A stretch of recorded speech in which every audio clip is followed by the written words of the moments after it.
Yes, students, today we are going to discuss human female reproductive system. First part of the female reproductive system, that is primary sex organ or gonads, are ovaries. There is one pair of almond shaped structure present in the pelvis, one on each side of the uterus. So one pair of ovaries is present in the human females. So unlike testes that we have already discussed, ovaries are abdominal in position. They are not extra abdominal, but they are abdominal.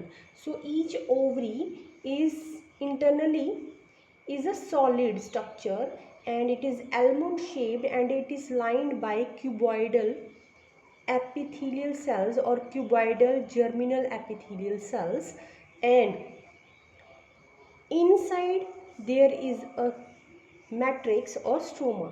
And in this matrix or stroma, we can divide this matrix or stroma into two parts, that is outer part is called cortex and inner part is called medulla. So there are number of small oval rounded bodies developing in the ovaries, and these are all the, what are these are all developing what, developing follicle or secondary oocytes at different stages of development.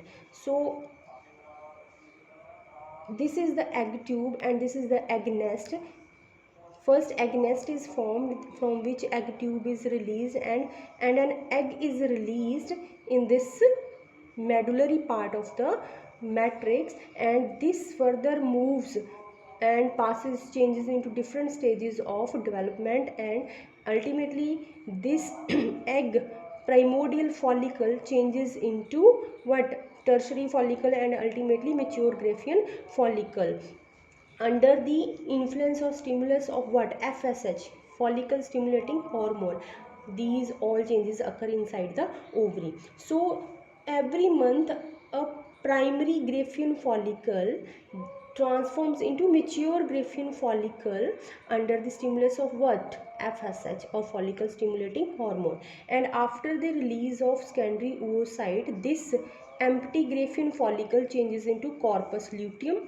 It is called corpus luteum, and it starts degenerating and fully convert into corpus umbilican. So the function of this corpus luteum or corpus umbilican is to release an endocrine hormone that is called progesterone. So this corpus luteum releases female hormone called progesterone, and this mature Graafian follicle has Graafian follicle cells, and these cells also release a female hormone, sex hormone, that is called estrogen. So we can sum up here that the function of this ovary kya hai. First function is the formation of ova, and second is the secretion of two female hormones, sex hormones, that is estrogen and progesterone.